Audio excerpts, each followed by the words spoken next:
Assalamualaikum warahmatullahi wabarakatuh. Alhamdulillah, syukurillah, la haula wala quwata illa billah Allahumma sholli ala sayyidina Muhammadin wa ala alihi washabbihi ajmain.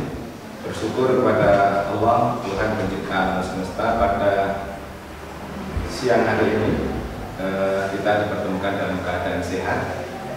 Bersalawat kepada Rasulullah hingga kita insya Allah akan mendapatkan syafaatnya kelak kemudian hari. Allahumma sholli ala Muhammad.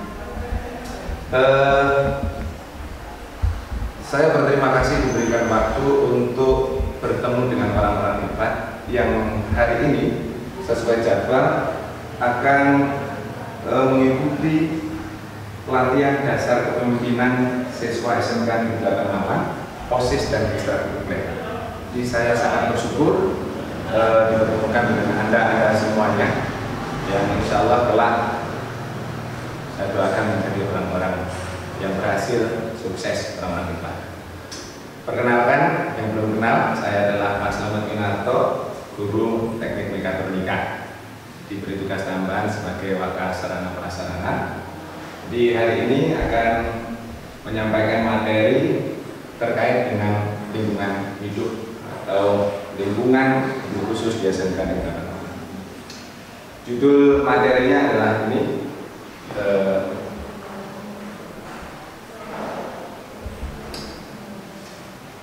SMK 8 peduli dan berbudaya lingkungan hidup. Anda boleh abaikan foto yang ada di situ, boleh dilihat, tapi Anda lebih fokus ke tulisan biru. Tulisan biru itu bunyinya adalah SMK 8 Malang peduli dan berbudaya lingkungan hidup, bukan karena perintah guru, ya, atau bukan karena perintah peraturan pemerintah semata, tapi itu adalah perintah Allah yang menciptakan alam semesta. Ini adalah pintu gerbang SMK Negeri 8 Malang. Insya Allah masih pantas disebut sebagai sekolah yang hijau, tampak rapi dan bersih, dan itu tugas kita semuanya nanti anak-anak OSIS dan ekstrakurikuler untuk memelihara. Program SPBLH, Sekolah Peduli dan Berbudaya Lingkungan Hidup, intinya adalah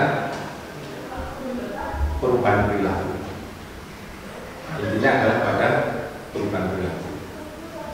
Sekian lama kita belajar SD hingga SMK, mestinya kita sudah tahu, ya, tentang budaya lingkungan. Naik satu level, mestinya kita harus paham, ya. Naik satu level lagi, mestinya anak-anak SMK 8 khusus orang-orang hebat yang ikut LPKS ini harus sudah pada peduli, ya, kayak peduli dengan bagaimana kelestarian lingkungan hidup khusus di sekolah.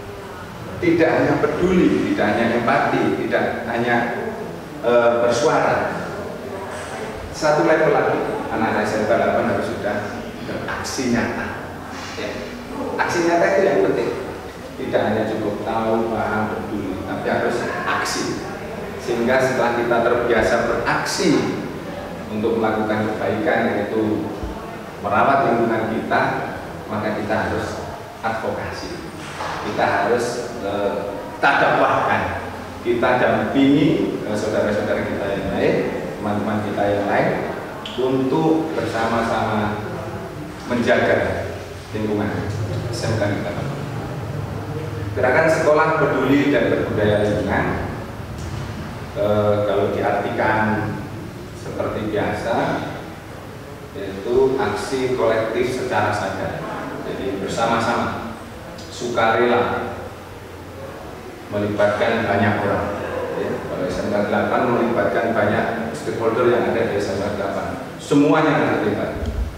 Yang tidak kalah penting adalah berkelanjutan, sehingga ini menjadi perilaku, menjadi habit, menjadi karakter. Sekolah Peduli dan Berbudaya Lingkungan Hidup adalah sekolah yang warganya menerapkan perilaku ramah terhadap lingkungan. Jadi garis bawahnya itu. Jadi yang seluruh warganya itu sudah menerapkan perilaku ramah. Ciri-cirinya itu bisa dilihat. Warganya itu menjaga kebersihan. Kebersihan apapun, termasuk fungsi sanitasi dan drainase. Yang kedua, peduli untuk mengelola sampah melalui program 3R misalnya, ya. R yang pertama reduce dan recycle.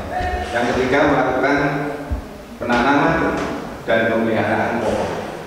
Yang kita bisa lihat di sekolah kita, alhamdulillah, mulai depan belakang kelas kita itu sudah kita tangani dengan rumput-rumput, dengan taman-taman, dengan pohon-pohon yang sesuai dengan luas wilayah sekolah kita. Itu menjadi tanggung jawab kita untuk merawatnya. Keempat, melakukan hemat, ya, hemat air, melakukan hemat energi, ya. Yang keenam, melakukan inovasi terkait peduli terhadap lingkungan. Bagaimana menemukan teknologi yang bisa melakukan penghematan air, misalkan mengolah air, mengolah energi atau menemukan energi-energi baru sehingga kita tidak bergantung atau tidak merusak lingkungan yang lainnya. Berikutnya 3 langkah penting.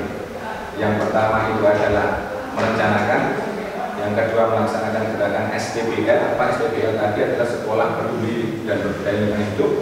Yang ketiga adalah mengevaluasi. Kita fokus ke yang 60%, yaitu melaksanakan.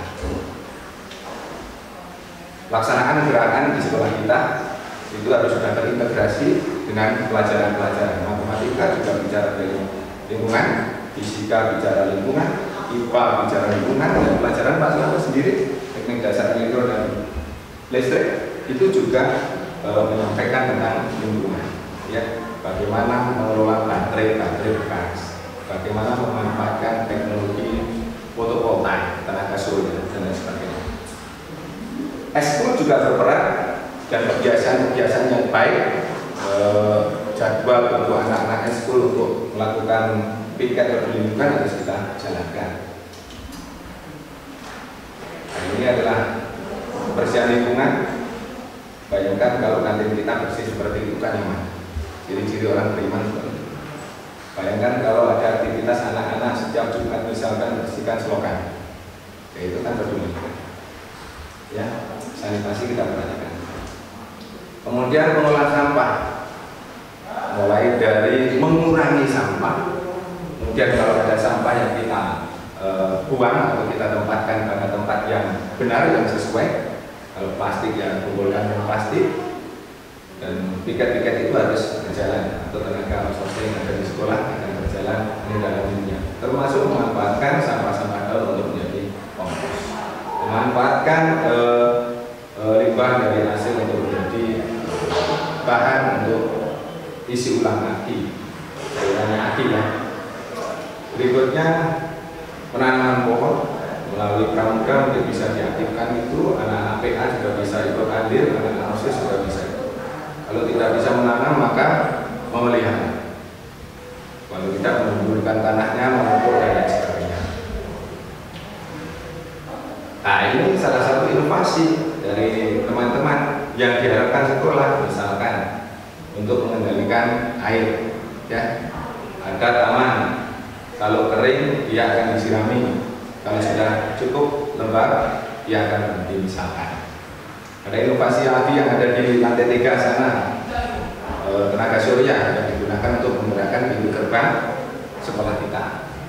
Anda lihat gambar di sana itu, kita dulu pernah banjir, itu gara-gara selokan pada buntu, itu tidak baik. Pelaksanaan gerakan sekolah peduli dan berbudaya lingkungan hidup untuk masyarakat sekitar sekolah. Kita harus punya peran aktif di lingkungan kita, lingkungan sekitar kita. memberdayakan ekstrakurikuler itu jelas. Jadi nanti Anda semua yang hadir di sini harus terlibat, dan itu kita jadwalkan seperti ini. Ya, sekolah menjadwalkan hari Senin anak OSIS, anak Pascadema, anak UKS, anak tari melakukan piket ini semua. Ya, sudah dibagi-bagi. Kemudian hari Selasa anak jurnalis, anak band, anak futsal, anak MP melakukan ini. Kemudian hari Rabu ada taekwondo, voli, robotik, ya, ekstra robotik, ekstra Jerman melakukan ini apa? Menyapu halaman sampai dekat sungai, membersihkan aula sekolah, bersihkan. Ini upaya-upaya sekolah untuk menggerakkan seluruh stakeholder yang ada di sekolah untuk belajar peduli terhadap lingkungan sekolah kita. Hari Kamis anak cinta alam ini, apalagi yang judulnya mencintai alam. Nah, pencinta alam itu harus punya hidro semangat lebih besar dibanding ekstra yang lain terkait dengan pelestarian lingkungan hidup. Merawat tamannya, ya, merawat kebunnya, membersihkan lingkungannya, harus jadi teladan anak PA, ya, unggah gunung dok, ya, unggah gunung dok, sembarangan buang sampah, harus basket, web, bahasa Jepang, semuanya terlibat, kita jadwalkan. Hari Jumat biasa kita setiap hari Jumat kan melihat anak pramuka, melihat anak BDI, ya, membersihkan, menyapu halaman kantin, menyapu halaman depan perpus, membuang sampah ke TPS, ya, anak pramuka, anak BDI membersihkan masjid, merawat taman, samping masjid, dan sebagainya. Saya pikir itu anak langkah konkret, ya, langkah konkret sekolah untuk mengajak semuanya, terutama anak ekstrakurikuler, ya, dan anak OSIS yang dilatih kepemimpinan ini untuk memimpin dirinya, ya, memimpin dirinya yang paling penting sebelum memimpin orang lain, memimpin dirinya, memastikan lingkungan dia baik, keberadaan dia di SMK 8 menjadi baik, ya. Ada anak ekstrakurikuler taekwondo, lingkungan jadi baik. Ada anak OSIS, lingkungan jadi baik. Ada anak pramuka, lingkungan jadi baik. Kalau tidak bisa seperti itu, saya pikir itu kerugian yang besar. Terima kasih atas perhatiannya. Ya, pesannya yang penting adalah, ini perintah Tuhan kita. Menjaga lingkungan itu adalah perintah Tuhan kita. Kalau kita downgrade sebatas atau memberi pengertian bahwa ini perintah Pak Guru, maka itu tidak pas bagi orang-orang yang berilmu, tidak cocok. Ini perintah Tuhan, jangan di downgrade menjadi perintah guru, perintah undang-undang, perintah. Itu nanti kamu akan lebih terpaksa. Kalau menjadikan ini sebagai perintah Tuhan, maka melakukannya itu akan lebih enak, ya. Melakukannya akan lebih enak dan hanya berharap kepada Tuhan, berharap pada Allah lah. Yang kita lakukan selama ini semoga menjadi amalan-amalan yang soleh yang bisa kita jadikan proposal. Ini loh Tuhan, ini loh Allah, hambamu yang lemah ini sudah melakukan perintahmu, semoga engkau ridho. Nah, itu akan jadi lebih enak. Maka menyapu itu ringan, bubuti suket itu ringan, merawat pohon-pohon itu ringan. Karena apa? Merasa disaksikan oleh yang memerintah dan merasa akan mendapatkan ridho.